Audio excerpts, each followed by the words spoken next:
ওই রোজা কিয়ামতের দিন আমার আপনার জন্য সুপারিশ করবে। হাদিসের মধ্যে আসছে নবীজি সাল্লাল্লাহু আলাইহি ওয়াসাল্লাম বলেন, as-সিয়ামু ওয়াল কুরআন ইয়াশফাআন লিল আবদি ইয়াউমাল কিয়ামা। সিয়াম এবং কোরআন কিয়ামতের দিন বান্দার জন্য আল্লাহ তাআলার কাছে সুপারিশ করবে।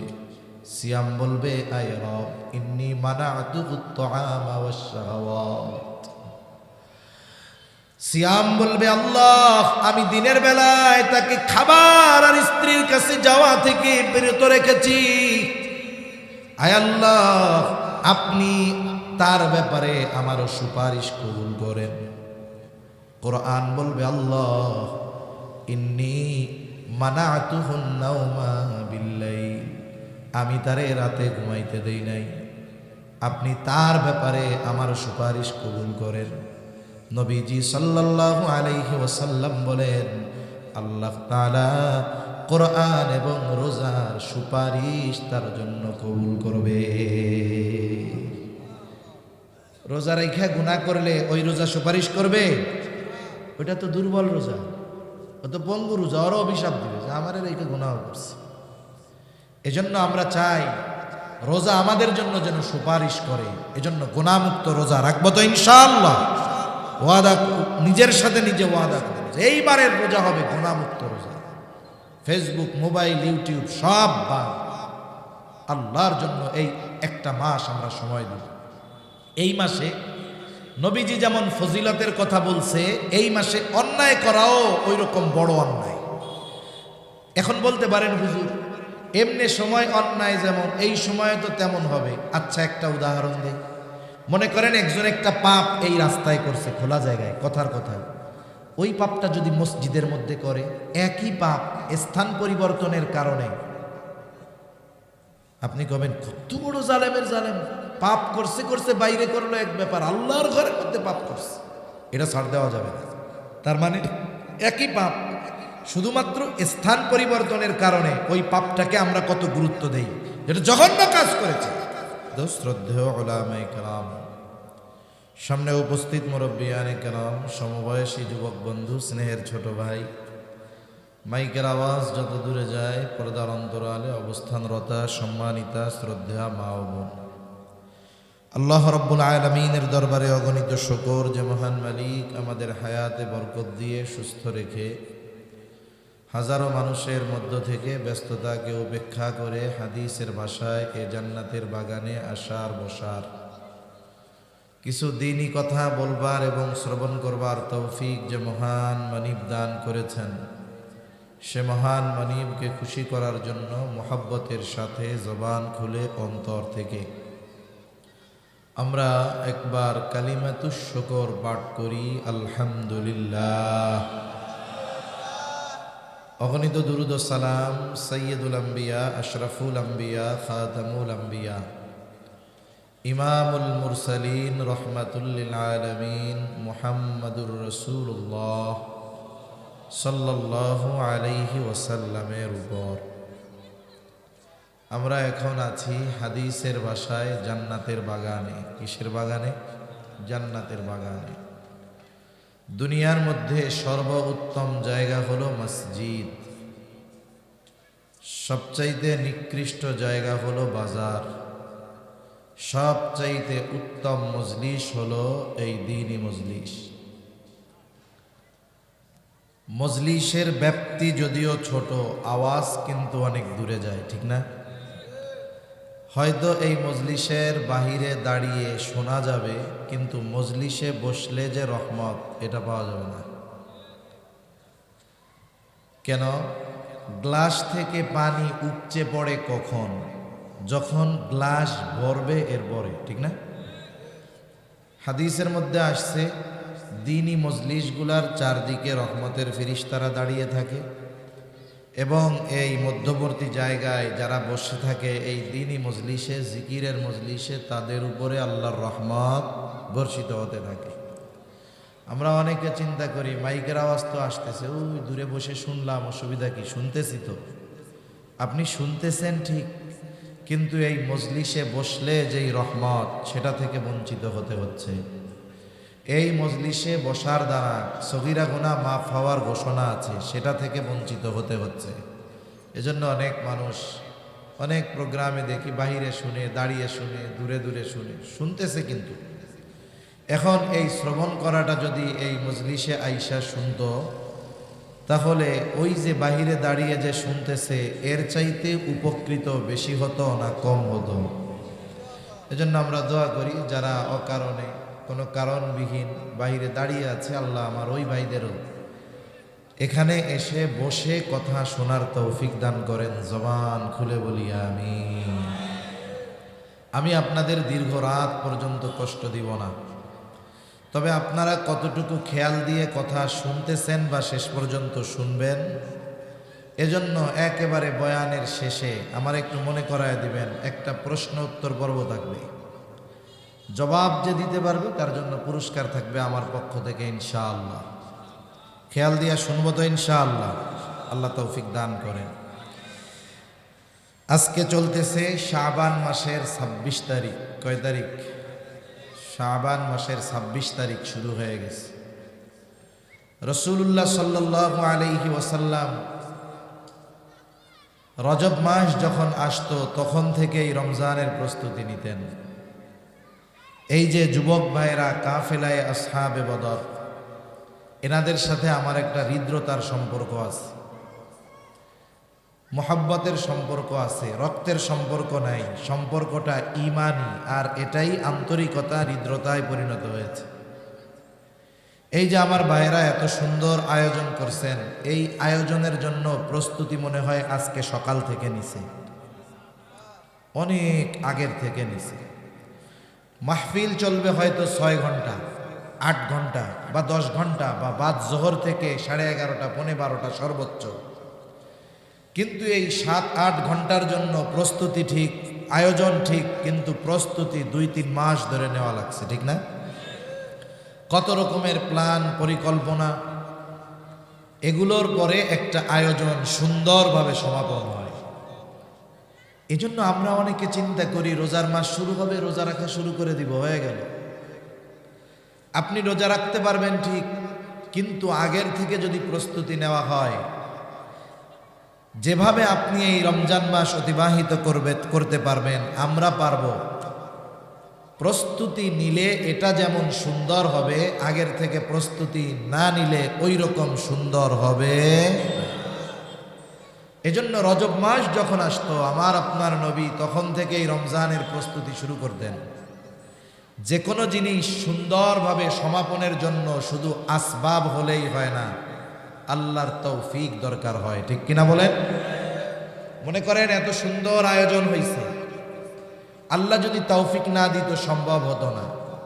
এত সুন্দর আয়োজন, আল্লাহ যদি বৃষ্টি নামায়া দিতেন তাহলে আয়োজনটাকে পরিপূর্ণ করা সম্ভব হতো না। তবে সব কিছুর নিয়ন্ত্রণ হাতে কার? আল্লাহ। রজব মাস আসলেই নবীজি আল্লাহর কাছে দোয়া করতেন, আল্লাহুম্মা বারিক লানা ফি রজব ওয়া শাবান ওয়া বাল্লিগনা রমাদান।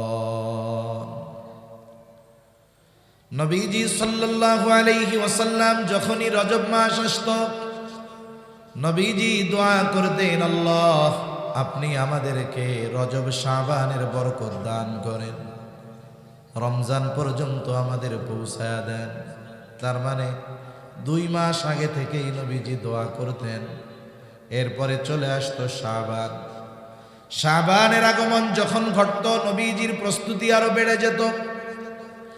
নবীজি সাল্লাল্লাহু আলাইহি ওয়াসাল্লাম দোয়া করার সাথে সাথে মানসিক এবং শারীরিকভাবে প্রস্তুতি নিতেন।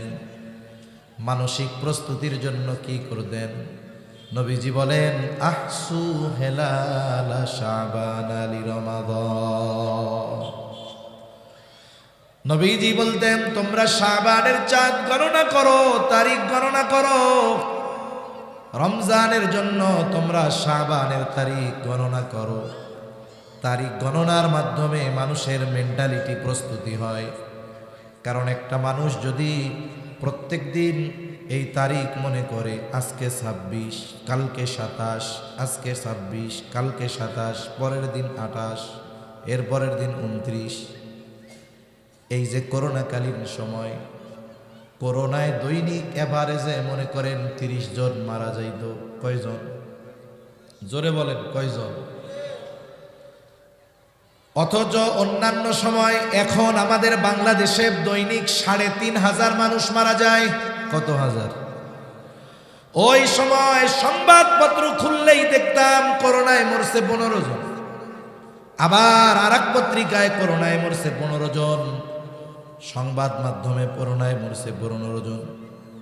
মাত্র ১৫ জন করোনায় মরতো, কিন্তু মনে হইতো আমিও মরলে মনে হয় করোনায় মরব, ঠিক না? মনে হইতো যে সবই মনে হয় করোনায় মরতেছে। কেন? মানুষের চিন্তায় ওইটা চলে আসছে। কেন বলে? ওই যে এক খবর যে বারবার কয়, এই জন্য। অনুরূপভাবে আমি আপনি যদি বারবার হিসাব করি, আজকে ২৭, আজকে ২৬, কালকে ২৭ তারিখ তো চলে আসতেছে, দেখবেন আমার আপনার মধ্যে এক ধরনের আগ্রহ, উদ্দীপনা কাজ করতেছে। তবে প্রকৃত ইমানদার হলে তবে, কারণ নবীজি বলেন রমজান মাস এটা হলো মুমিনের জন্য পাথেয় সংগ্রহ করার মাস, আর রমজান মাস মুনাফিকের জন্য কষ্টের মাস। এজন্য কত আল্লাহর বান্দা খুশি হচ্ছে যে রমজান আসতেছে, আর কত আল্লাহর বান্দা চিন্তা করতেছে ঘরে রোজা রাখবো, আমার আর ঘরে খাওয়ানো হইব না। আছে না নাই? অনেক দোকানদার ওয়াজ করলেও দোকান বন্ধ করে না, কয় হুজুর দুপুরে অমনি সময় যা বিক্রয় হইতো রোজার মধ্যে আরো বেশি হয়, পদ্মাটা নাইয়া খায়। এই লোকগুলো রোজা আসতেছে, এদের অন্তরের মধ্যে কষ্ট শুরু হয়ে গেছে। এদের ব্যাপারে নবীজি জানায় দেন, এই রোজা আসতেছে এই কারণে যাদের অন্তরে কষ্ট, এরা প্রকৃত মুমিন হতে পারে না। মুনাফিকদের জন্য রোজা কষ্টের, আর ইমানদারদের জন্য রোজা হলো আনন্দের, আখিরাতের পাথর সংগ্রহ করার। এখন রোজা আসতেছে, ২-৪ জন বেজার হইতেছেন নাকি? তাহলে নবীজি সাল্লাল্লাহু আলাইহি ওয়াসাল্লাম বলতেন আহসু হিলাল শাবান আলি রমাদান, রমজানের জন্য শাবানের তারিখ চাঁদ গণনা করো। এজন্য বিগত সময়ে যদি করে থাকি তো আলহামদুলিল্লাহ, না করলে আজকে থেকেও করব। আজকে হলো ২৬, আগামীকাল সূর্যাস্তের পরে ২৭, তারপরের দিন সূর্যাস্তের পরে ২৮, তারপরের দিন সূর্যাস্তের পরে ২৯। এবার ২৯ তারিখ, যেই দিন সন্ধ্যা, পরের দিন হতে পারে সন্ধ্যার পরে ১ তারিখ অথবা ৩০ তারিখ, ঠিক না? এবার কি করব?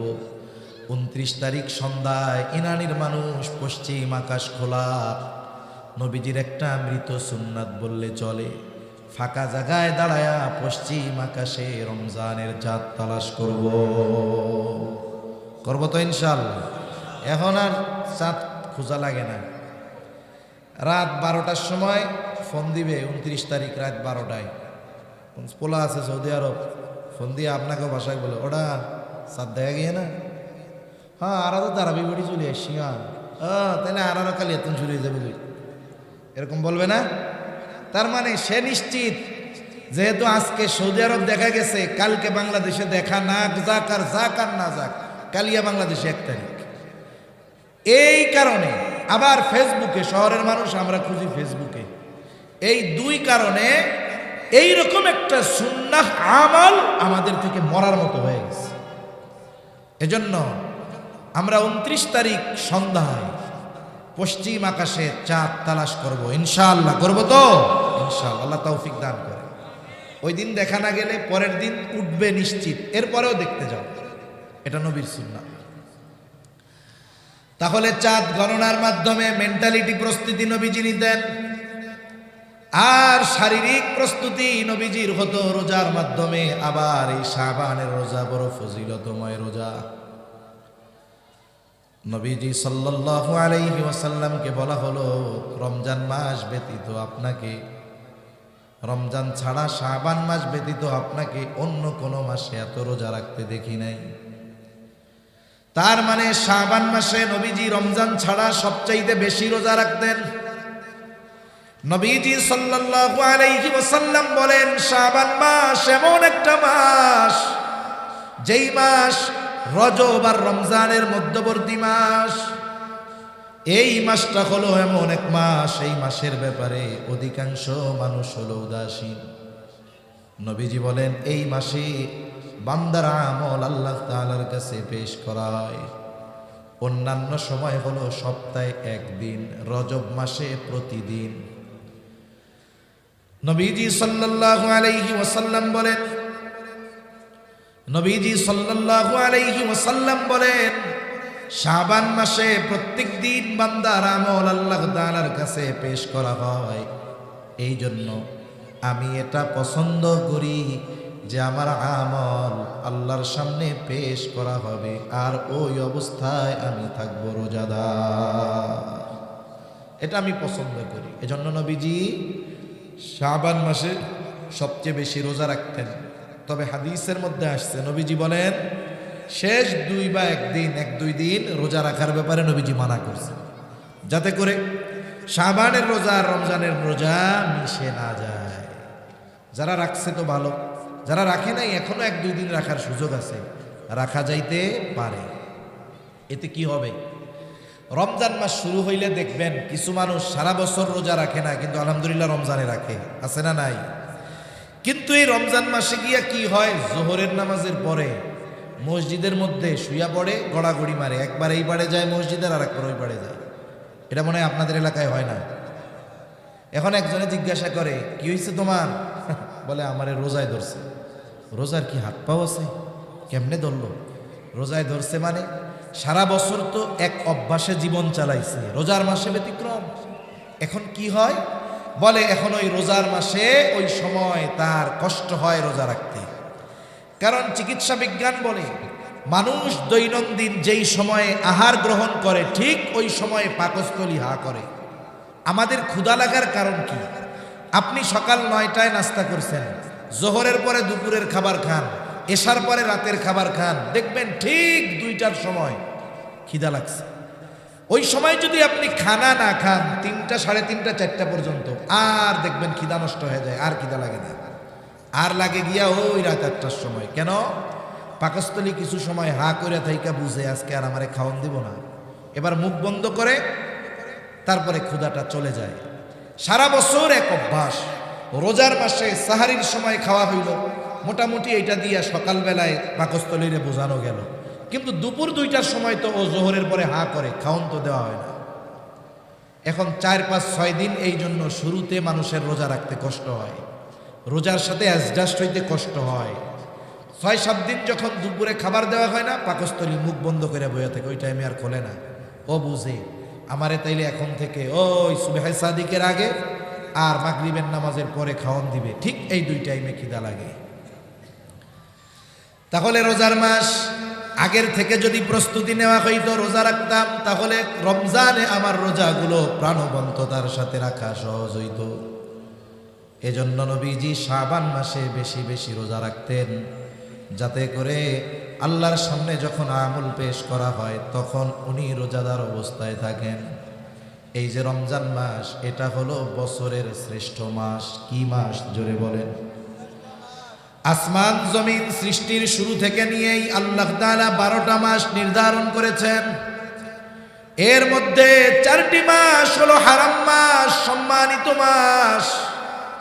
আল্লাহ তাআলা কোরআনুল কারীমের মধ্যে বলেন, ইন্না ইদ্দাতাশ শুহুরি ইনদাল্লাহি 12 শাহরান ফি কিতাবিল্লাহি ইয়াওমা খালাকাস সামাওয়াতি ওয়াল আরদা মিনহা আরবাআতুন হুরুম যালিকাদ দীনুল কাইয়্যিম।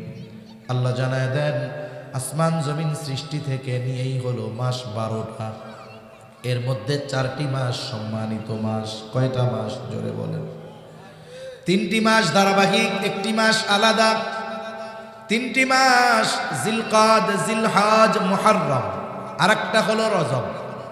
জিলকাদ, জিলহাজ, মুহররম, রজব, এই 4টি মাস হলো সম্মানিত মাস। এই 4টি মাসকে সম্মানিত মাস হিসাবে অভিহিত যিনি করেছেন তিনি কে?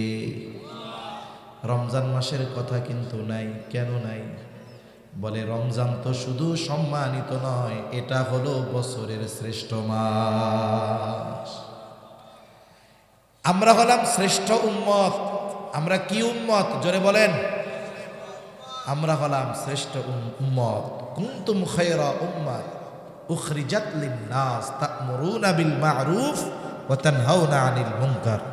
তা যাই হোক, আমরা শ্রেষ্ঠ উম্মত। আল্লাহ তাআলা আমাদেরকেও গুরুত্বপূর্ণ 5টি শ্রেষ্ঠ জিনিস দান করেছে। কয়টি শ্রেষ্ঠ জিনিস? 5টি। ঘুম আসতেছে নাকি?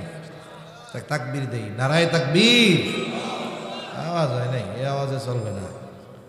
নারায়ে তাকবীর। এই তো মাশাআল্লাহ, মোটামুটি হয়েছে। আল্লাহ তাআলা আমাদেরকে শ্রেষ্ঠ 5টা জিনিস দান করছে। কয়টা জিনিস? 1 নাম্বার, আমাদেরকে দান করেছে সাইয়্যিদুল আম্বিয়া,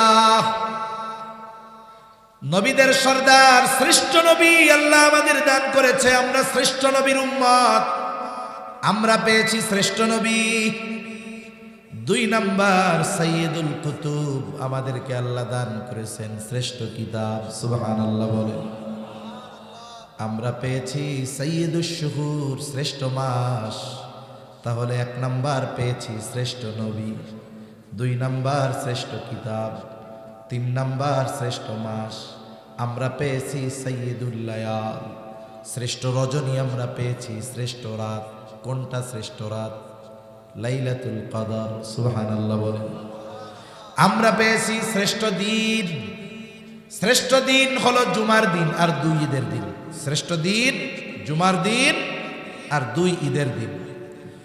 এই 5টি শ্রেষ্ঠ জিনিস আমরা পেয়েছি আর হয়েছি শ্রেষ্ঠ উম্মত। সুবহানাল্লাহ বলেন।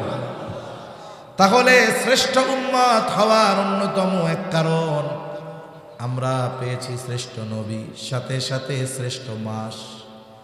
এই যে কয়েকদিন পরেই আগমন ঘটবে সেই শ্রেষ্ঠ মাসের, হয়তো মার্চের 1 তারিখ সন্ধ্যা থেকে শুরু হবে, অথবা 2 তারিখ নিশ্চিত।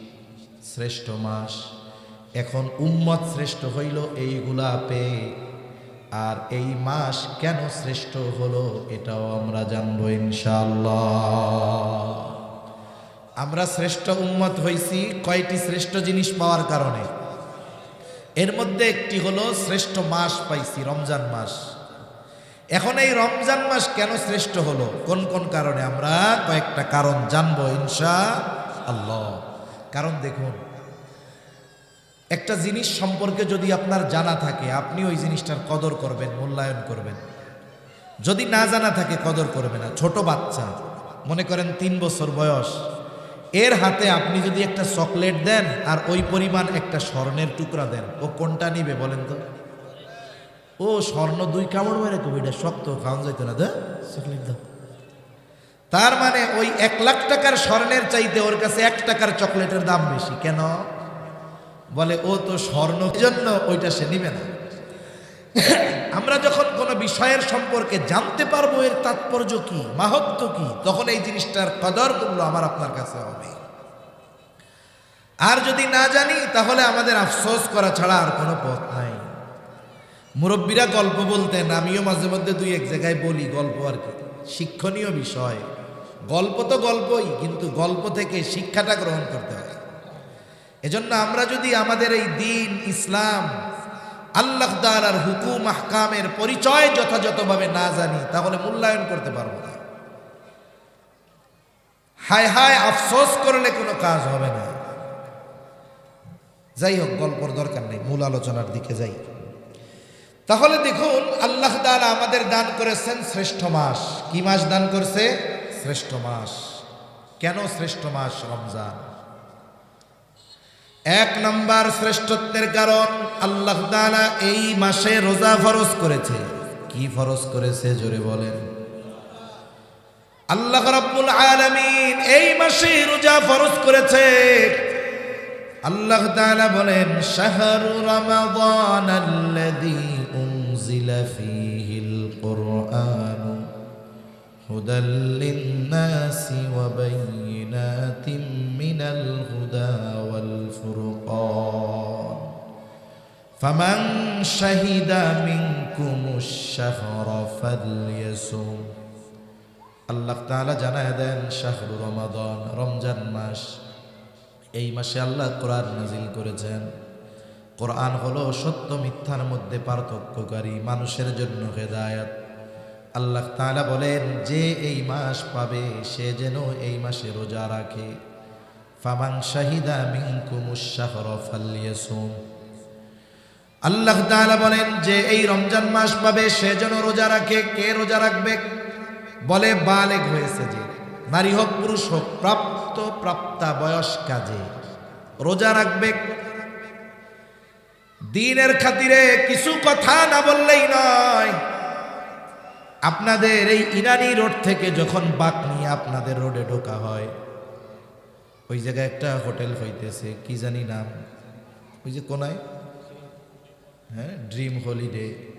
ওর সামনে একটা ব্যানার লাগানো আছে, লেখা 18 বছরের আগে সবাই শিশু। পড়ছেন কে কে? কে কে পড়ছেন? একটু আতসা করেন তো। দেখছেন ওই জায়গায় যে বোর্ড লাগানো আছে? আচ্ছা, তার মানে আপনারা আমার মতো পচা লোক নয়, আপনারা আল্লাহর বান্দা, নিচের দিকে তাকাইয়া চলেন, বোঝা গেছে। আর আমি মনে হয় ডাইনে বামে এরকম তাকাই, এর লেগে আমার চোখে পড়ছে এটা। আমি ছবিও একটা তুলে নিছি মোবাইলে, কারণ এটা নিয়ে আমার একটা লেখা দিতে হবে। 18 বছরের আগে সবাই শিশু। ইসলাম কি এই কথা বলে? জোরে বলেন, ইসলাম এটা বলে? এটা বলার দ্বারা কি হলো? রাষ্ট্রীয়ভাবে কিশোর গ্যাংয়ের অবৈধ কর্মকাণ্ডকে বৈধতা দেওয়া হয়ে গেল। আপনি খোঁজ নেন আশেপাশে যত অকারেন্স করে, এগুলো সব 18 বছরের পর। কেরানীগঞ্জে পিস্তল ঢাকায় দিনের বেলা ব্যাংক ডাকাতি করছে, 15-16 বছর বয়স, শাস্তি নাই। কেন? এগুলো শিশু। ফালতুমি বাদ দেন মিয়া। ইসলাম বলে প্রাপ্তবয়স্ক হওয়ার সর্বশেষ সময়সীমা চন্দ্রমাস হিসাবে 15 বছর। আহাদ্দুল বুলুগ, বালেগ হওয়ার সর্বশেষ সময়সীমা কত বছর? জোরে বলেন, কত বছর? 15 বছর। এটা ইংরেজি হিসাবে নয়, আরবি হিসাবে। তাহলে কয় মাস হয় ইংরেজি হিসাবে? 14 বছর 7 মাস। 14 বছর 7 মাস হওয়ার পরে কোনো ছেলে অথবা মেয়েকে শিশু বলার সুযোগ নেই। এর আগেও হতে পারে। চিকিৎসা বিজ্ঞান বলে এখন 10 বছর বয়সে ছেলে বালেগ হতে পারে। একটা মেয়ের যখন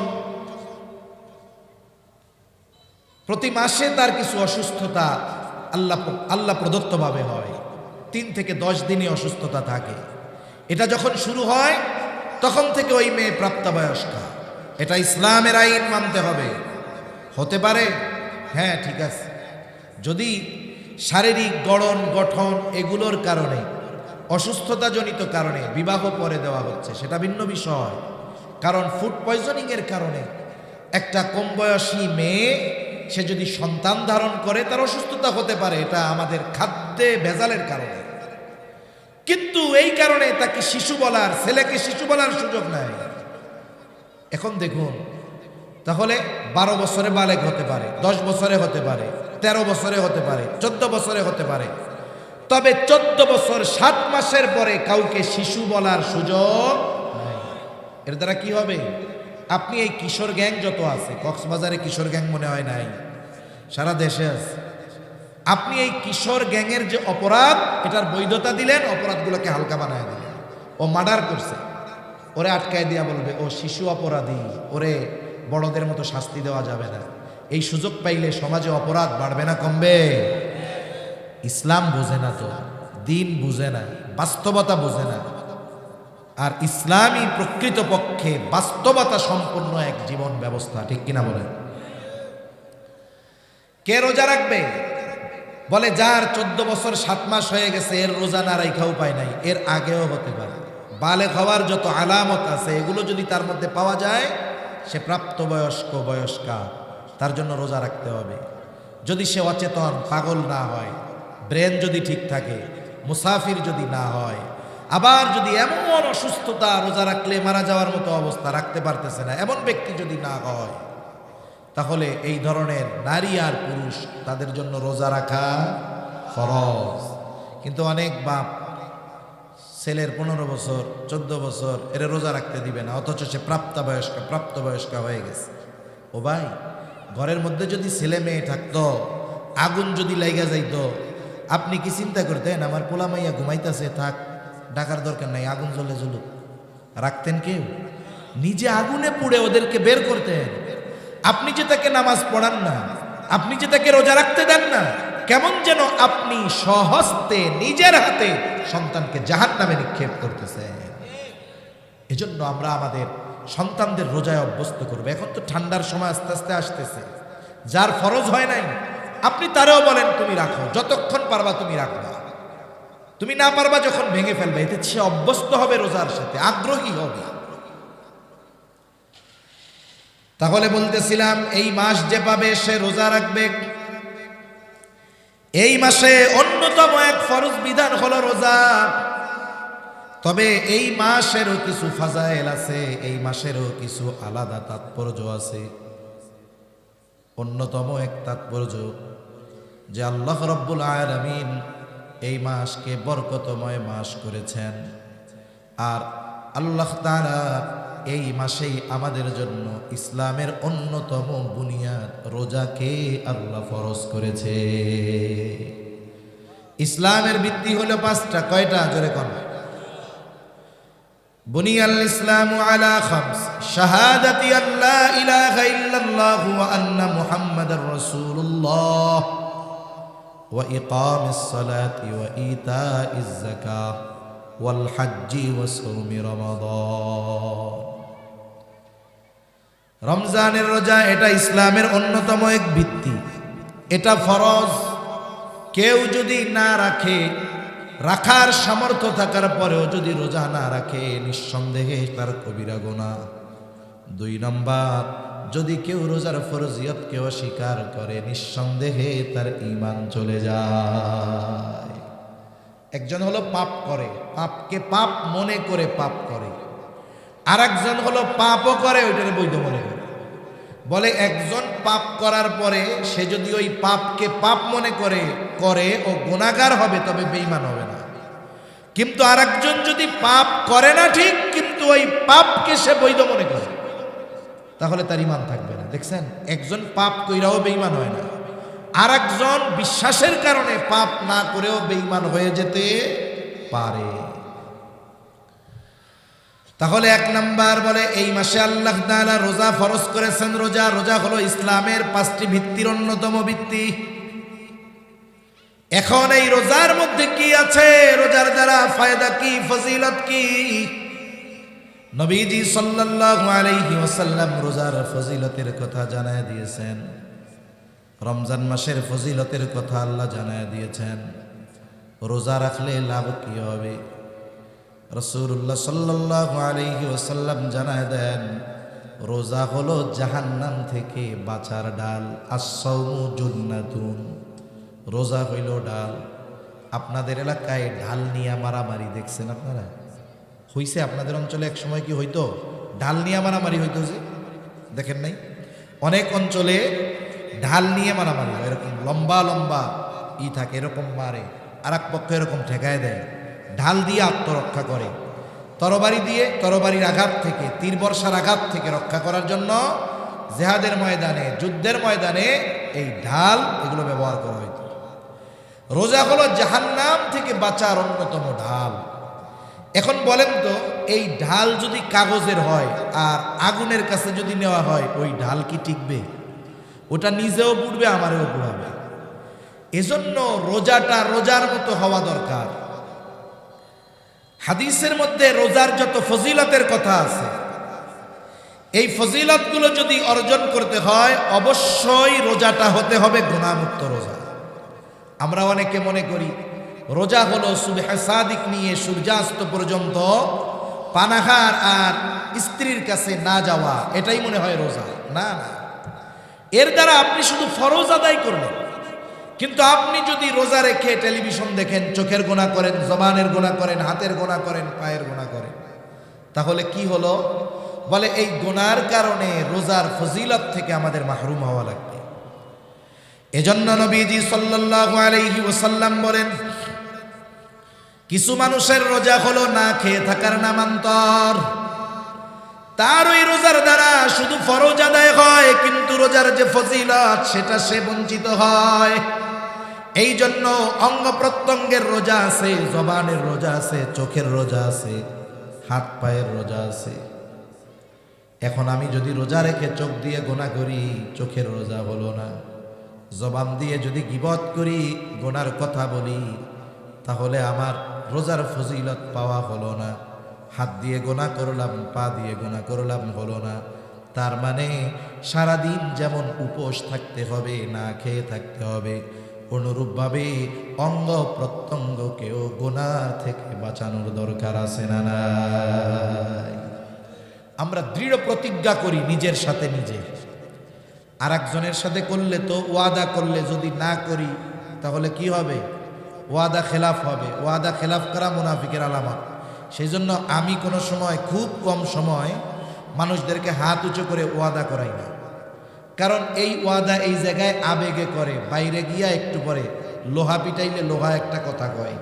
কি কয় জানেননি? কয় যেই সেই। আপনি এইখানে আমার সাথে ওয়াদা করলেন, আপনি যদি বাইরে গিয়ে ওই কাজটা করেন তাহলে ওয়াদা খেলাফকারী হতে হবে। এজন্য আমি বলি, আপনি নিজের সাথে নিজে ওয়াদা করেন যে আমার নফসকে আমি জিততে দিব না, শয়তানকে জিততে দিব না। আমাদের এবারের রোজা হবে গুনাহমুক্ত রোজা। করেন ইনশাআল্লাহ। আল্লাহ তৌফিক দান করেন বলি আমিন। আমার মা বোনদেরও খেয়াল করতে হবে, রোজার মাসে বিয়ান্নে রান্না নাই, দুপুরে রান্না নাই। এখন 3 মহিলা 3 বোন এক জায়গায় হয়েছে। এবার বৈশা মাত শুরু, গল্প শুরু হবে। আস্তে আস্তে ওই গল্পটা গীবতের মজলিসে পরিণত হয়ে যাবে, ঠিক কিনা? এজন্য আমরা রোজার মাস চেষ্টা করব আমলে কাটানোর জন্য, প্রত্যেকটা অঙ্গ প্রত্যঙ্গের গুনাহ থেকে বাঁচার জন্য। দেখুন হাদিসের মধ্যে আসছে, জেনা শুধু একজন নারী পুরুষ গোপনে মিলিত হওয়া এটা নয়, এটাও তো জেনা। তবে নবীজি জানায় দেন, চোখের জেনা দেখা, হাতের জেনা ধরা, জবানের জেনা বলা, পায়ের জেনা চলা। তার মানে প্রত্যেকটা অঙ্গ প্রত্যঙ্গের আলাদা আলাদা পাপ আছে। তাহলে না খেয়ে থাকা যেমন রোজা, অনুরূপভাবে গুনাহমুক্ত রোজা যদি অতিবাহিত হয়, ওই রোজা আমার আপনার জাহান্নাম থেকে বাঁচার ঢাল হয়ে যাবে। ওই রোজা কিয়ামতের দিন আমার আপনার জন্য সুপারিশ করবে। হাদিসের মধ্যে আসছে, নবীজি সাল্লাল্লাহু আলাইহি ওয়াসাল্লাম বলেন, الصيام والقرآن يشفعان للعبد يوم القيامة। সিয়াম এবং কোরআন কিয়ামতের দিন বান্দার জন্য আল্লাহ তাআলার কাছে সুপারিশ করবে। সিয়াম বলবে, আয় রব ইন্নী মানাতুহুত তুআমা ওয়াশ শাহাওয়াত। সিয়াম বলবে, আল্লাহ আমি দিনের বেলায় তাকে খাবার আর স্ত্রীর কাছে যাওয়া থেকে বিরত রেখেছি। আয় আল্লাহ আপনি তার ব্যাপারে আমারও সুপারিশ কবুল করেন। কোরআন বলবে, আল্লাহ ইন্নী মানাতুহুন নাওমা বিল্লাইল, আমি তারে রাতে ঘুমাইতে দেই নাই, আপনি তার ব্যাপারে আমার সুপারিশ কবুল করেন। নবীজি সাল্লাল্লাহু আলাইহি ওয়াসাল্লাম বলেন, আল্লাহ তাআলা কোরআন এবং রোজার সুপারিশ তার জন্য কবুল করবে। রোজা রেখে গুনাহ করলে ওই রোজা সুপারিশ করবে? ওটা তো দুর্বল রোজা, ও তো পঙ্গু রোজা, ওরও অভিশাপ দিবে যে আমারে রেখে গুনাহ করছে। এজন্য আমরা চাই রোজা আমাদের জন্য যেন সুপারিশ করে। এজন্য গুনাহমুক্ত রোজা রাখবো তো ইনশাআল্লাহ। ওয়াদা, নিজের সাথে নিজে ওয়াদা করেন যে এইবারের রোজা হবে গুনাহমুক্ত রোজা। ফেসবুক, মোবাইল, ইউটিউব সব বাদ, আল্লাহর জন্য এই একটা মাস আমরা সময় দিব। এই মাসে নবীজি যেমন ফজিলতের কথা বলছে, এই মাসে অন্যায় করাও ওই রকম বড় অন্যায়। এখন বলতে পারেন, হুজুর এমনি সময় অন্যায় যেমন, এই সময়ে তো তেমন হবে। আচ্ছা একটা উদাহরণ দেই।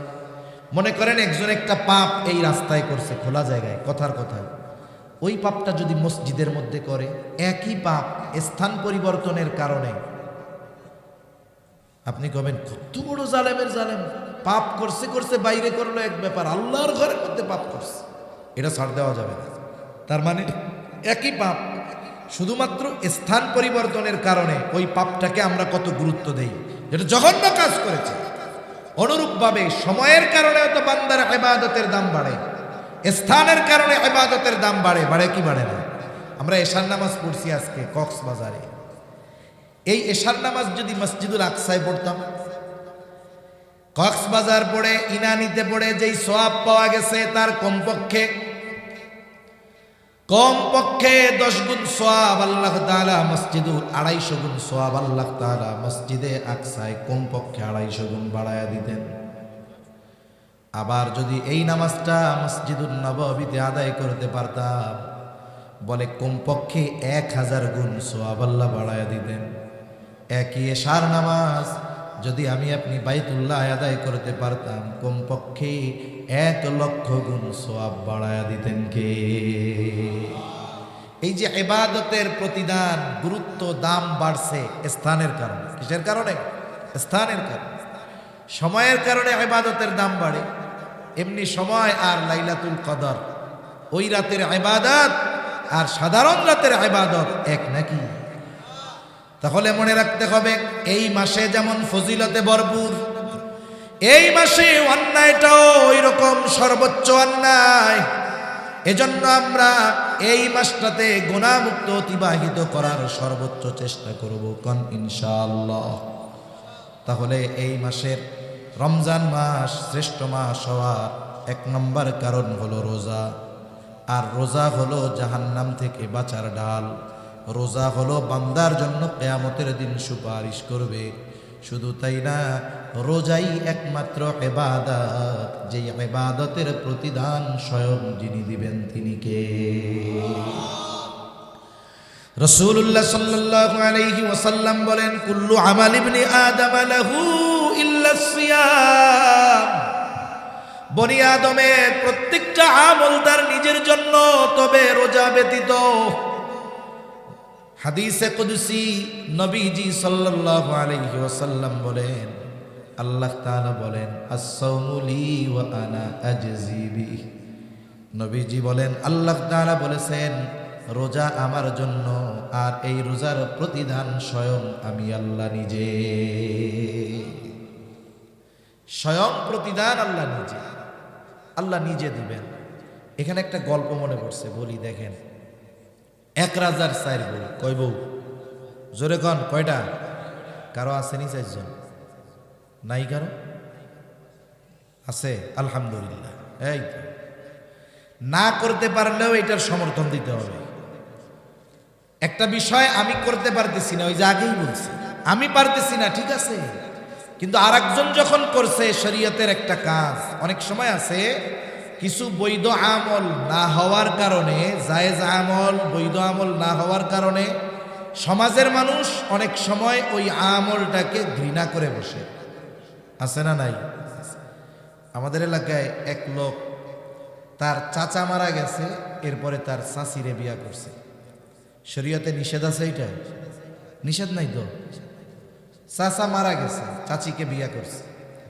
লোকটা আরো উদারতার পরিচয় দিয়েছে, চাচিকে বিবাহ করছে। সমাজের মানুষ তো জানে না, এখন ওই বেটারে পারলে এক বইরাই করে দেয় যে কবিরা গুনাহ করে ফেলছে। অথচ সমাজে সুদ খাইয়া জেনা করে, ব্যভিচার করে, পরকিয়া করে ভরে যাচ্ছে, এরে কিছু কয় না। ওই আল্লাহর বান্দা চাচা মারা গেছে, এবার তার চাচিরে সে বিয়া করছে, তারে পারলে গ্রাম থেকে বের করে দেয়। এরপরে ওলামায়ে কেরাম মানুষকে বুঝাইছে যে আসলে বিষয়টা উনি যা করছে, তাহলে চিন্তা করেন, এই কাজটা হালাল কাজ, সমাজের মানুষ মনে করতো খারাপ কাজ, ঠিক না? উনি করছে, এখন এটাকে মানুষ যে ঘৃণা করতো, মানুষের অ্যাটিটিউড, আচরণ দেখে বোঝা গেল যে তারা এটারে পছন্দ করে না, উল্টা মনে হয় এই হালাল কাজটারে হারাম মনে করে। তা কি হয়েছে? এই যে লোকটা করছে, যে করার কারণে সমাজের মানুষের ভুল দূর হয়েছে কি হয় নাই? মানুষ বুঝতে পারছে যে না, লোকটা শরীয়ত বহির্ভূত কোনো কাজ করে নাই, হারাম কাজ করে নাই, হালাল কাজ করছে। এজন্য ভাই আপনি আমি একটার বেশি করতে পারি নাই, এটা ভিন্ন কথা, কিন্তু যারা চারটা করতেছে বা আল্লাহ করার তৌফিক দিছে করছে, এদেরকে বাহবা দেওয়া দরকার, এলাকার থেকে পুরস্কার দেওয়া দরকার। যেমন একটা কর্ম যেটা সমাজ জেনার বিরুদ্ধে বলে না, পরকীয়ার বিরুদ্ধে বলে না, কিন্তু একজন যদি একাধিক স্ত্রী গ্রহণ করে, বিবাহ করে, তারে সমাজের মানুষ পারলে ধুইয়া দেয়। এটা খুব মন্দ এবং গর্হিত একটি কাজ। এখন রাজার চাইবে, এখন রাজায় কইছে কি, গল্প তো গল্পই, রাজায় বলছে কি যে আজকে তোমাদের 4 জনের জন্য আমার ধনভাণ্ডার ওপেন, যার যা মন চাই তাই না। একজন কয় আমার হলো স্বর্ণের ভাণ্ডার, আর একজন কয় আমার হইল রূপার ভাণ্ডার, আর একজন কয় আমার হলো হীরার ভাণ্ডার। এখন আর একজন কোনো কিছুর কাছে না গিয়ে রাজার পাশে এরকম খাড়ায় রয়েছে। কই কিরে তুমি যাও না কেন? ওরা তো সব নিয়ে গেল। আমার কিছু লাগবে না, আমার আপনারে লাগবে। আমার কারে লাগবে? আপনাকে লাগবে। ইমাম গাজ্জালী রাহমাতুল্লাহি আলাইহি বলেন, মান লাহুল মাওলা ফালাহুল কুল, বলে আল্লাহ যার হয়ে যায় কুল কায়নাত তার হয়ে যায়, ঠিক কিনা বলেন? আর আল্লাহ বলেন আস-সাওমু লি ওয়া আনা আজজি বিহি, বলে বান্দা রোজা আমার জন্য রাখে, আর এই রোজার প্রতিদান স্বয়ং আমি আল্লাহ নিজে। এখন কোন গুনাহ কইরা যদি সে রোজা রাখে, এই রোজা তো আল্লাহ তাআলার জন্য হবে না, তাহলে এই রোজার প্রতিদান আল্লাহকে পাওয়া যাবে না। এজন্য রোজা রাখতে হবে, গুনাহ মুক্ত রোজা। আবার দেখেন রোজাদার আল্লাহ তাআলার কাছে কত প্রিয়।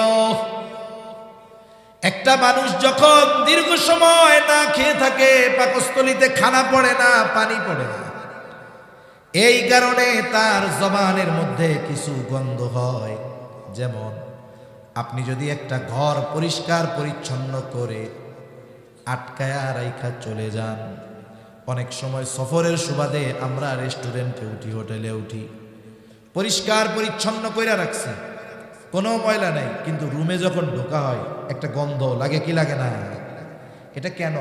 বলে ওইখানে কেউ বসতি করে না, থাকে না, খালি ঘর, এজন্য একটা গন্ধ হয়। রোজাদার যখন দীর্ঘ সময় অনাহারে থাকে, বলে ওই পাকস্থলী শুকনা থাকে, এই জন্য একটা গন্ধ আসে মুখ দিয়া। মেসওয়াক না করার গন্ধ না, কারণ মেসওয়াক না করার গন্ধ ভিন্ন, আর পাকস্থলী থেকে আসা ওই গন্ধটা ভিন্ন। এটা শুধুমাত্র রোজার জন্য হয়। এজন্য রোজা রেখে মিসওয়াক করতে কোনো অসুবিধা নাই, তবে পেস্ট দিয়ে ব্রাশ করা এটা মাকরুহ কাজ হতে পারে, স্বাদ গলার মধ্যে চলে যাবে, রোজা নষ্ট হয়ে যাবে। এখন বলেন তো, আল্লাহ তাআলার কাছে রোজাদারের মুখের গন্ধটা আল্লাহর কাছে প্রিয়। এখন যদি ওই রোজাদার রোজা রেখে গীবত করে, গীবত, তার মুখ দিয়ে রোজার রাখার গন্ধ বের হবে না, বরং তার মুখ দিয়ে মরা ভাইয়ের গোশত খাওয়ার গন্ধ বের হবে। নবীজি বলেন লাখুলুফু ফামিস সাইমি আতয়াবু ইনদাল্লাহি তাআলা মির রিহিল মিস্ক।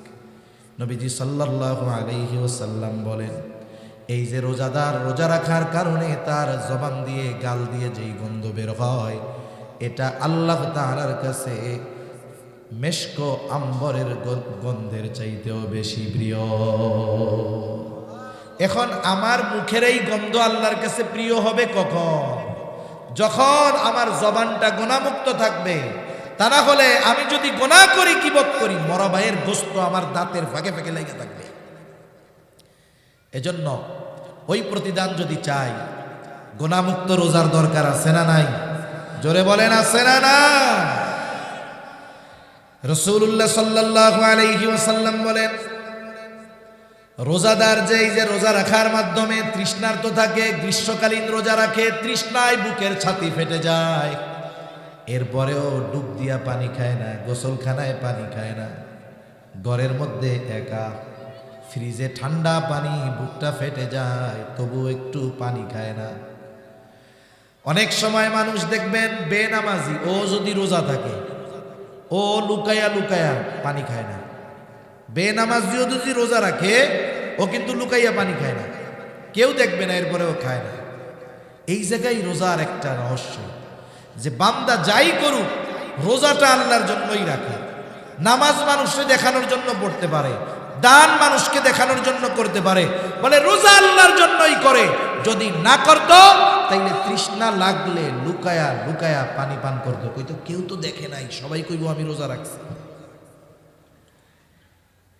রাসূলুল্লাহ সাল্লাল্লাহু আলাইহি ওয়াসাল্লাম বলেন, আল্লাহর জন্য যে তৃষ্ণার্ত থাকলো, তার মানে গ্রীষ্মকালে রোজা রাখলো, তৃষ্ণা লেগেছে, পানি পান করে নাই, কিয়ামতের দিন আল্লাহ তাআলা ওই ব্যক্তিকে পানি পান করাবে। যেই দিন সূর্য কাছে থাকবে, জমিনটা তামার মতো হয়ে যাবে, পানি পানি বলে মানুষ চিৎকার করবে, ওই দিন আল্লাহ তাআলা এই বান্দাদের পানি পান করাবে। কিন্তু যে গুনাহ সহ রোজা করছে তার শুধু ফরজ আদায় হবে, কিন্তু কাজ হবে না। একজন পরীক্ষা দিছে, কয়েকজন পরীক্ষা দিছে, ম্যাট্রিক পরীক্ষার রেজাল্ট দিছে। একজন জিজ্ঞাসা করে, তুমি কি হয়েছে রেজাল্ট? পাস করছি। আর একজন পাস করছে, আর একজন পাস করছে। এখন জিজ্ঞাসা করে, পাস যে করলা কোন গ্রেড পাইছো, কত পাইছো? 33 পাইলেও পাস, 90 পাইলেও পাস, ঠিক না? এখন একজন কয়, পাইছি ভাই 33। কত ভাইয়া পাস করছে? আর একজন পাইছে A+, আর একজন কি পেয়েছে বলেন তো? এখন জিজ্ঞাসা করার পরে কেউ যদি বলে আমি 33 পাইয়া পাস করছি, ওরে জবাবে বলবে, তোমারে পাস করতে কইছিল কেডা? ফেল করাই ভালো আছিল, ঠিক না? তার মানে দেখেন, ও কিন্তু পাস, কিন্তু ওই পাশের কথাও মানুষের সামনে বলতে সে লজ্জা পায়। আর একজন পাস করছে A+ পাইয়া, ও গর্বের সাথে বলে A+ পেয়েছি। এজন্য রোজাদারও ওই কোয়ালিটির হয়। একটা হয় হলো পাস, ওর জন্য আর কোনো ফ্যাসিলিটি নাই, ও কোনো ইউনিভার্সিটিতে ভর্তি হইতে পারবে না, ওর জন্য কোনো বৃত্তি নাই, ওর জন্য কোনো সম্মাননা নাই, ওর জন্য কিছুই নাই, খালি একখান কাগজ পাইব 33 লেখা। ওই পাস দিয়া ও কৌমুখী কোনো চাকরিতে অ্যাপ্লাইও করতে পারবে না, কিন্তু পাস। তার মানে যে রোজা রাখলো কিন্তু গোনা টোনা সব করছে, সারাদিন পানাহার থেকে বিরত থাকছে, স্ত্রীর কাছে যায় নাই, বলে ও হলো 33 পাইয়া পাস, পাস করছে, কিন্তু ফ্যাসিলিটি পাবে না। যে A+ পাইছে সে বুয়েটে চান্স নিতে পারবে, সে মেডিকেলে চান্স নিতে পারবে, সে বিদেশে স্কলারশিপের জন্য আবেদন করতে পারবে, বাংলাদেশ থেকে অনেকে তাকে ওই বৃত্তি দিবে, সে অনেক জায়গায় তার রেজাল্টের কারণে তার ভর্তি পড়ালেখা ফ্রি দিবে, ঠিক কিনা বলেন? তাহলে পাস সবাই করবে, কিন্তু সবাই তো ফ্যাসিলিটি পাবে না। এখন কোন A+ পাওয়া, তাইলে গুনাহ ছাড়তে হবে, রোজা হবে গুনাহমুক্ত, করেন ইনশাআল্লাহ। তাহলে দেখেন রোজাদারের ফজিলত কি, আরো রোজাদারের স্পেশালিটি কি? রাসূলুল্লাহ সাল্লাল্লাহু আলাইহি ওয়াসাল্লাম বলেন, ইন্না ফিল জান্নাতি বাবান ইউকালু লাহুর রায়্যান, জান্নাতের একটা দরজা আছে, ওই দরজার নাম হলো রায়্যান। অনেক সময় অনেক সেমিনার হলে আমরা গেছি, এক হলের মধ্যেই সবাই ঢুকবে, কিন্তু দরজার মধ্যে লেখা থাকে general guest, VIP guest, VVIP guest, আবার কার্ডেও লেখা থাকে। এখন বলেন তো, জেনারেল গেস্ট যদি ভিভিআইপি গেস্টের দরজা দিয়ে ঢুকতে যায়, বাগেন মিয়া কোথেকে আইসেন আপনি? ওই গেট দিয়ে ঢুকেন, আম পাবলিক কোন জায়গায়, এই জায়গায় আইসে।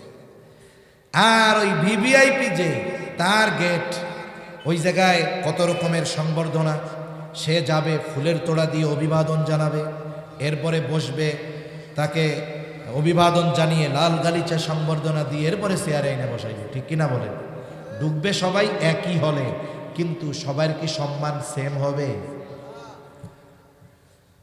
বলে রোজাদারের জন্য জান্নাতের একটা স্পেশাল দরজা আছে, সেই দরজার নাম হলো রায়্যান।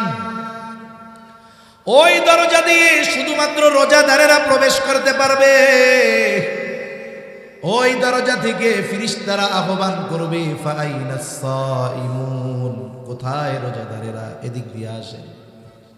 শুধুমাত্র রোজাদারেরা ঢুকবে, তারা ব্যতীত একটা মানুষকেও আল্লাহ তাআলা ওই দরজা দিয়ে ঢুকতে দিবে না। এটা রোজাদারদের জন্য স্পেশালিটি। তাহলে কথা অনেক লম্বা হয়ে যাচ্ছে।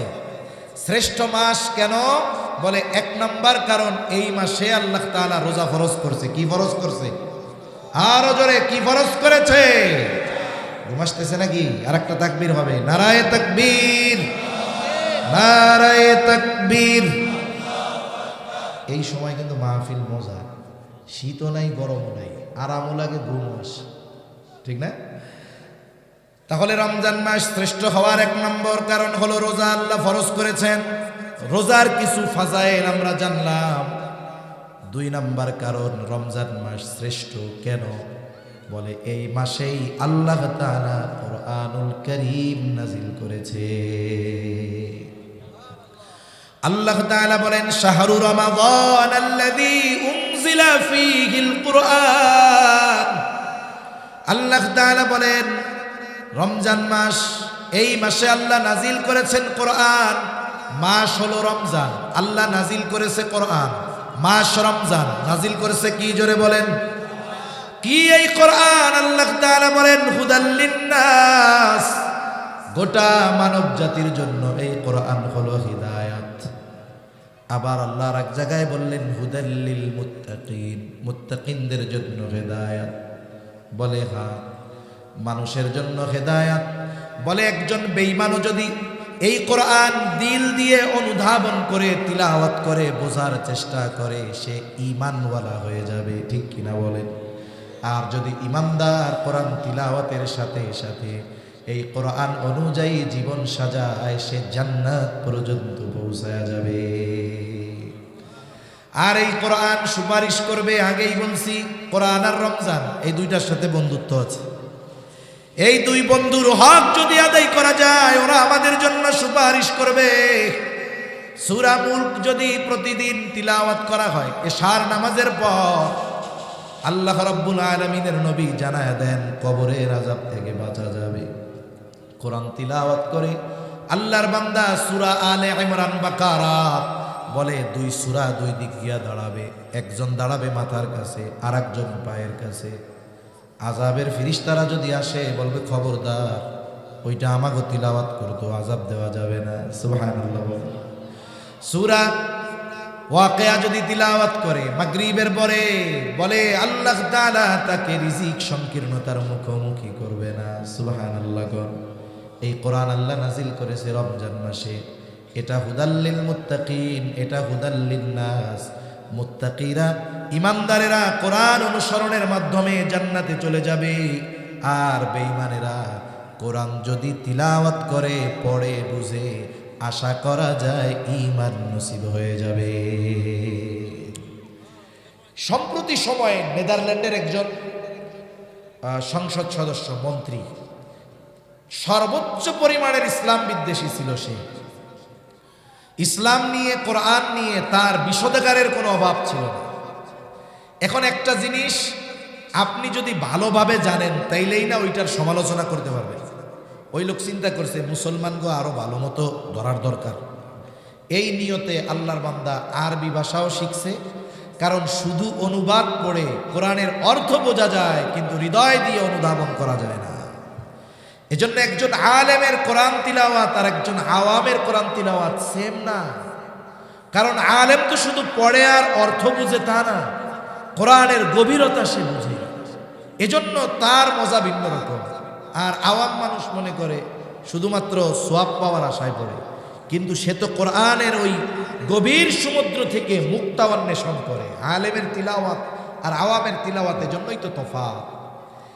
এখন ওই ব্যক্তি আরবি ভাষা না শিখলে, আপনি যে ভাষা শিখবেন না সেই ভাষার গভীরতা আপনি অনুধাবন করতে পারবেন না। যেমন 2 দিন আগে গেছি টেকনাফে, এখন আমারে কইছে টাইউন চিনন না? টাইউন কারে কয়? ওনারা চিনন না? টমেটো ইবে যদি আড়ারে জিগে আড়া করতে পারম না বাজি। আমি কিন্তু চিটাঙ্গে ভাষা শিখে ফেলছি।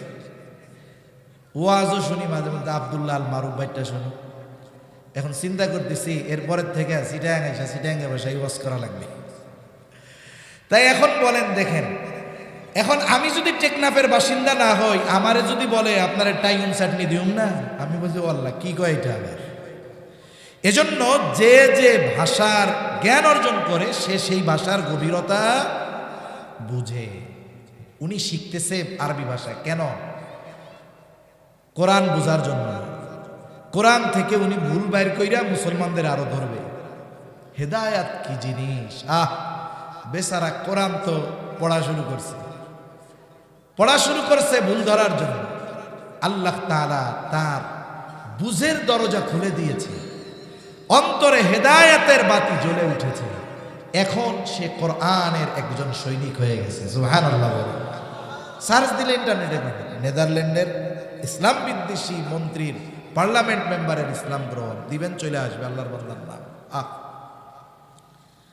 আবার দেখেন ডক্টর মরিস বুকাইলি, ঐতিহাসিক একজন ব্যক্তি, যখন ওই মিশরের জাদুঘরে রাখা ফেরাউনের মমি নিয়ে গবেষণা করা হবে, ওনাকে জানানো হলো এর ব্যাপারে কোরআনে আয়াত আছে। উনি চিন্তা করলেন, বাবারে, তাহলে এর বাস্তব সব যদি জানতে হয় আমাকেও কোরআন শিখতে হবে। উনি এম্বাসির মাধ্যমে প্রাইভেট টিচার রেখে উনি আরবি শিখলেন। জ্ঞানী মানুষ, এই কোরআন শিখে ফেরাউনের মমি নিয়ে গবেষণা করেছেন। আল্লাহ তাআলা ওই বেঈমান মানুষটাকে হেদায়েতের মতো নূর দান করে দিয়েছে। কারণ যে কোরআন বুঝে সে সত্য মিথ্যার পার্থক্য করতে পারে। এজন্য কোরআনের আরেক নাম হলো ফুরকান। একটু খেয়াল করেন, আল্লাহ তাআলা হুদাল লিন-নাস বলার পরে বলেছেন ওয়াবাইয়িনাতিম মিনাল হুদা ওয়াল ফুরকান। আল্লাহ তাআলা মানুষের জন্য হেদায়েত বলার পর বলেছেন ওয়াবাইয়িনাতিম মিনাল হুদা ওয়াল ফুরকান। এটা সত্য মিথ্যার পার্থক্য নির্ণয়কারী। তার মানে একজন অমুসলিমও যদি হৃদয় দিয়ে কোরআন পড়ে, তার অন্তরে হেদায়েতের নূর যিনি জ্বালায়া দিবেন তিনি কে? এই কোরআন নাজিল হয়েছে কোন মাসে? জোরে বলেন। রমজান মাসে। তাহলে রমজানের দ্বিতীয় শ্রেষ্ঠত্ব এ মাসে নাজিল হয়েছে কোরআন। রমজান মাসের তৃতীয় শ্রেষ্ঠত্ব বলে এই মাসে আছে এমন এক রাত। রমজান মাসে নাজিল হয়েছে, কিন্তু কোন সময় নাজিল হইল? আল্লাহ তাআলা বলেন ইন্না আনজালনাহু ফি লাইলাতিল কদর ওয়া মা আদরাকা মা লাইলাতুল কদর লাইলাতুল কদরি খায়রুম মিন আলফি শাহর। আল্লাহ তাআলা বলেন ইন্না আনজালনাহু, আই ইন্না আনজালনাল কুরআন, আমি এই রাতে নাজিল করেছি কোরআন। ফি লাইলাতিল কদর, কদরের রজনীতে আমি কোরআন নাজিল করেছি। এই কদরের রজনী এটা হলো রমজান মাসের একটা রাত। বলে কোরআনের ছোঁয়া লাগছে, রাত দামি হয়ে গেছে। কোরআনের ছোঁয়া লাগছে, মাস দামি হয়ে গেছে। কোরআন নাজিল হয়েছে, আম্বিয়া শ্রেষ্ঠ নবী শ্রেষ্ঠ নবী হয়ে গেছে। কোরআনের ছোঁয়া লাগছে, উম্মত শ্রেষ্ঠ উম্মত হয়ে গেছে। এই রজনী আল্লাহ তাআলা দান করেছেন রমজান মাসে কোরআনের বদৌলতে। আল্লাহ তাআলা বলেন আপনি জানেন লাইলাতুল কদর, লাইলাতুল কদর কি?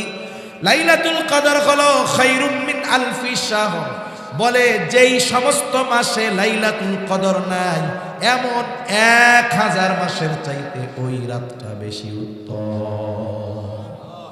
প্রায় 84 বছর হয়। কত বছর হয়? প্রায় 84 বছর। এক রাত্র যদি পাইয়া যায়, তাহলে রমজান শ্রেষ্ঠত্বের অন্যতম একটি কারণ এই রমজান মাসেই আছে লাইলাতুল কদর, বলে যেটা হলো 1000 মাসের চাইতে উত্তম। সুবহানাল্লাহ। এই রমজান মাস হলো সেই মাস যেই মাসের আগমন ঘটলে আল্লাহ তাআলা জান্নাতের দরজা খুলে দেয়। নবীজি বলেন ইদা দাখালা রমাদান ফুতিহাত আবওয়াবুল জান্নাহ। রমজান মাসের আগমন ঘটলে আল্লাহ জান্নাতের দরজা খুলে দেয়। আরেক বর্ণনায় আসছে ফুতিহাত আবওয়াবুস সামা, আল্লাহ তাআলা আসমানের দরজাগুলো খুলে দেয়। আরেক বর্ণনায় আসছে ফুতিহাত আবওয়াবুর রহমা, আল্লাহ তাআলা রহমতের দরজাগুলো খুলে দেয়। ওয়া গুল্লিকাত আবওয়াবুন নার, আল্লাহ তাআলা এই মাসে জাহান্নামের দরজাগুলো বন্ধ করে দেয়। সাথে সাথে ওয়াল সুলসিলাতিশ শায়াতিন, এই মাসে আল্লাহ তাআলা শয়তানকে শিকল দ্বারা বন্দী করে দেয়। এই মাস হলো রমজান মাস। তাহলে আসেন রমজানের শ্রেষ্ঠত্ব কেন? 7টা কারণ বলছি। 1 নাম্বার, এই মাসে আল্লাহ রোজা ফরজ করেছেন। 2 নাম্বার, বলে এই মাসে আল্লাহ কোরআন নাজিল করেছেন। বলে 3 নাম্বার, বলে এই মাসেই আছে লাইলাতুল কদর। 4 নাম্বার, এই মাসে জান্নাতের দরজা আল্লাহ খুলে দেয়। 5 নাম্বার, বলে এই মাসে আল্লাহ তাআলা আসমানের দরজা খুলে দেয়। 6 নাম্বার, বলে এই মাসে আল্লাহ তাআলা রহমতের দরজাগুলো খুলে দেয়। 7 নাম্বার, এই মাসে আল্লাহ তাআলা জাহান্নামের দরজা বন্ধ করে দেয়।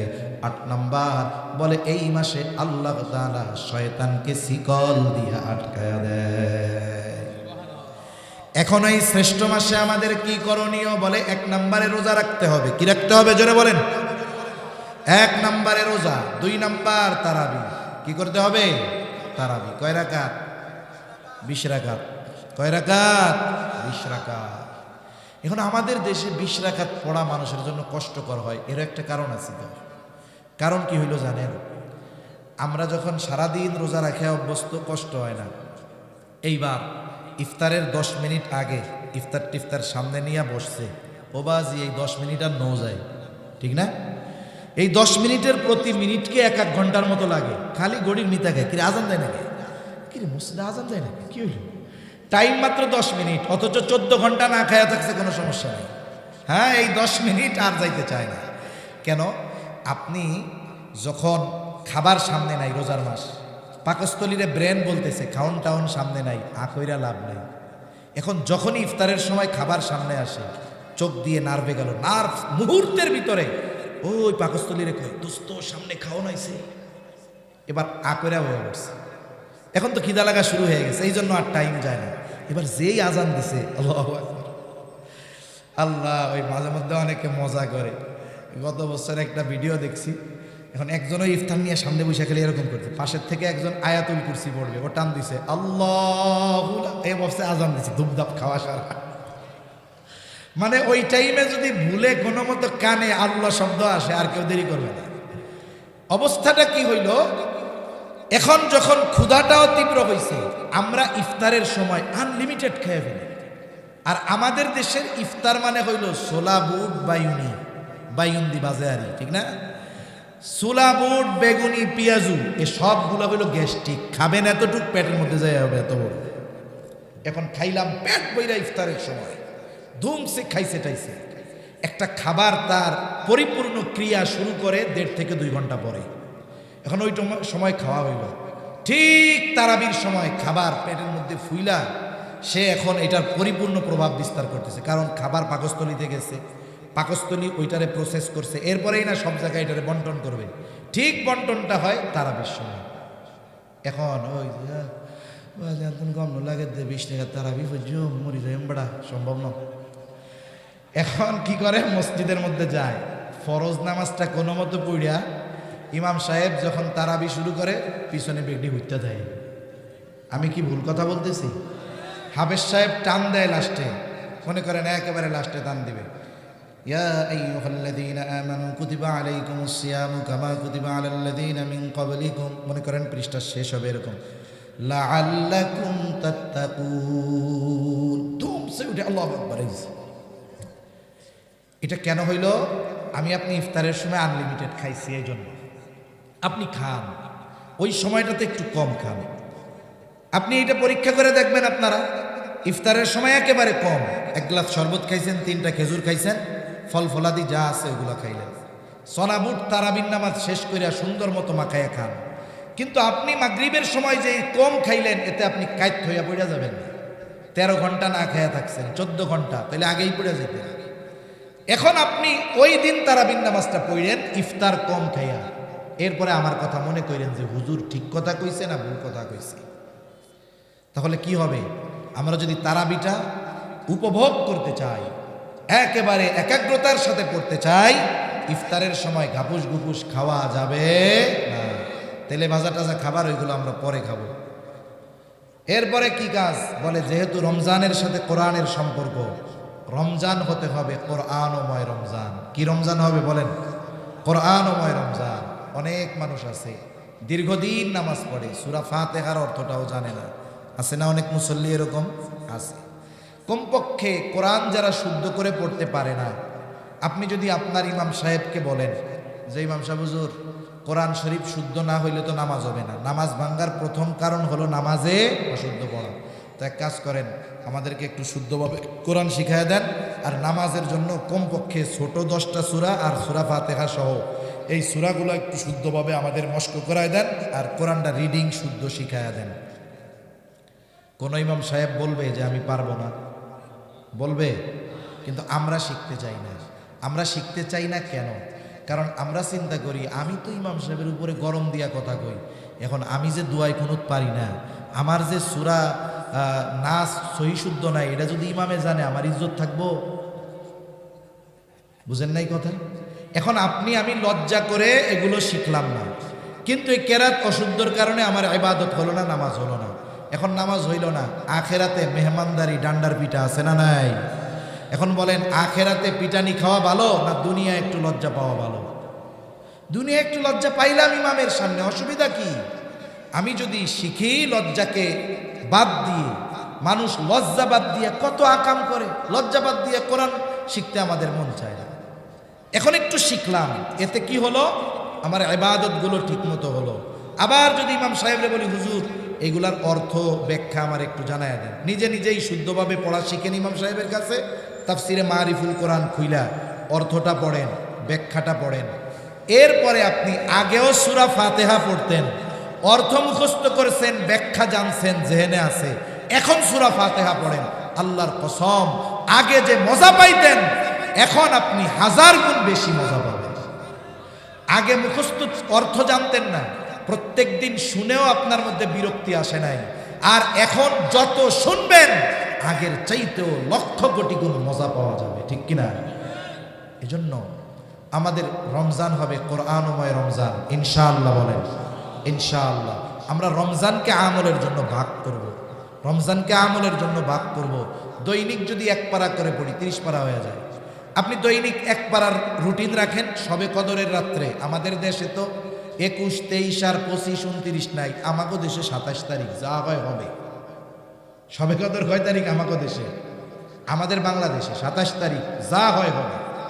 আপনি ধরেনই ওই দিন সবে কদর, ওই দিনের জন্য 2 পারা রাইখা দিয়া প্রত্যেক দিন যদি 20 পৃষ্ঠা পড়েন হেফজ কোরআন শরীফের, 5 ওয়াক্ত নামাজ, নামাজে গেছেন আগেই তো যান, 2 পৃষ্ঠা নামাজের আগে পড়েন, 2 পৃষ্ঠা পরে পড়েন।